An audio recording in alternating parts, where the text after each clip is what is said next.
Dalawin natin ngayon ang restroom ng mga pusa. Pero before that, parang may nakita ako na nandito sa ilalim. Ayun, si Baby Miro. Si Big Boy Miro. Miro! Miro! Anong ginawa mo sa CR? Ha? Yan si Baby Miro. Actually, Big Boy Miro na yan ngayon.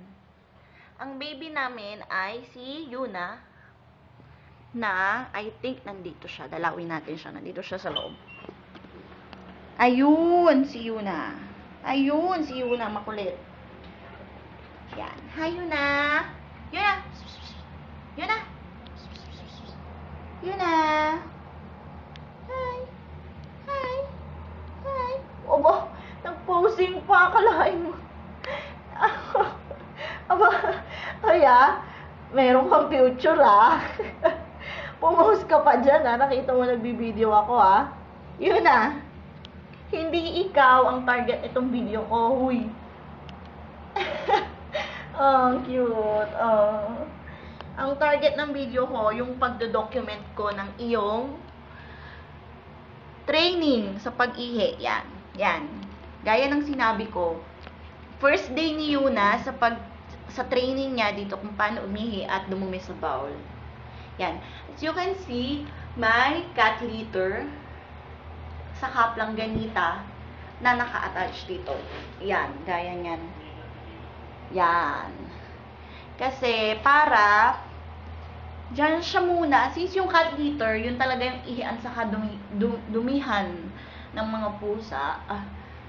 At ang goal namin, mapaihi siya sa bowl para after niya umihi sa bowl, diretso flush, malinis. So, since baby siya at bagong bili lang siya yung kailangan i-train. Kasi si Miro, yung kanina, si Big Boy Miro, trained na siya. Wala nang problema sa kanya kahit hindi na siya umiihi or dumudumi kahit saan. So, ito si Yuna na. Yung first day niya, kaninang tanghali, umihi siya dyan. So, actually, hindi ko siya na-video. Walang nakakita sa kanya.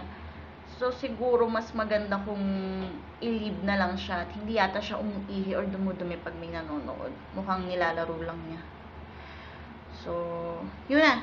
Yun na, ay de! Yan, tumakbo na naman.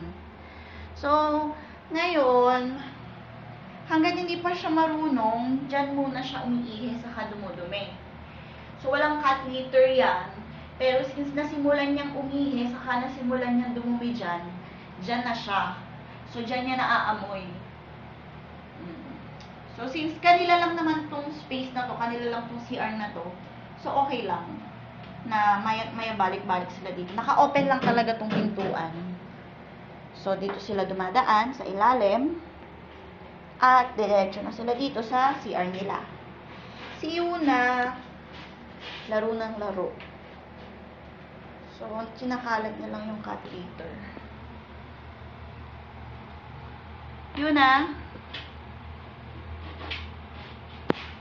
sana, since first day lang naman niya to, sana bukas may improvement na. Hindi na niya nilalaro. Mukhang din, kasi baby pa, so nilalaro niya ng nilalaro. Yuna! Ayan. Ayan, takbo. Yan.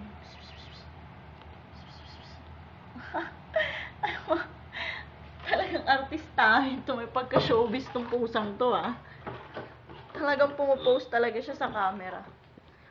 Here's Big Boy Miro na sobrang itim ng mukha. Actually kasi, si Yuna kasi, baby pa na Siamese. So, maputi pa yung mukha niya. So, I learned na ang Siamese pag tumatanda, medyo nagba-black, nagda-dark. So, hindi na natin makita yung mukha sa kaano ni Miro. Miro, dito ka nga, tingin ka sa taas. Sa taas ka tumingin kasi para makita ka. Gwapo eh. Diba? Ito, camera shy si Miro. Pero si Yuna, super kulit. Ito si Miro behave. Si Miro, 1-year-old na yan. Nabili namin siya last, I think, September 2011. So, ayun. So, ito yung first day ng pagdo-document ko kung paano turuan dyan sa bowl si Yuna. Where's Yuna? Ayun, ang kulit-kulit, diba? So, yan. Yan.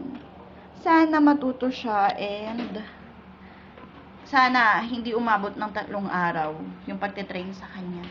Para kagaya na rin siya ni Miro na wala ng problema. So, yun. Yuna! Say bye-bye. Yuna! Yuna, bye-bye. Yuna! Yuna, mite. Yuna! Yan. Those are my cats. And Siamese cat sila. So, nahilig ko yung Siamese kasi gusto ko yung itsura nila. Tapos malinis, hindi sila masyadong mabalbon, kagaya ng other breed. Tapos malambing, super lambing. Super lambing nila. Ayun na naman. Yuna, say bye-bye na. Yuna, mita. Yuna, ayde. Ayde, kochi. Kochi, ayde. Yan. Si Yuna medyo masunurin. Si Miro mahirap na pasunurin kasi matanda na. Yan. So, yan yung first day ng pagte-train ko sa baby Yuna na to, kung paano umihi sa kadumumi. Miro, tumatakas na naman si Miro. Tumatakas na naman. Tumatakas na naman. Pupunta na naman doon sa sopa. Sa sala. Ayan. Kasi si Miro mahilig siyang tumakas. So, bawal. Ayan. Yan. Bawal silang pumunta doon sa sala kasi ginugulo nila. So, tinrain din siya na dito lang sila sa CR saka sa kitchen. Bye-bye ka na, Miro. Bye-bye. Bye-bye ka na. Bye-bye. Bye-bye. Bye-bye. Ang sungit, di ba? Ang laki ng pagkakaiba niya kay Yuna. Sungit, sungit, sungit. Bye-bye.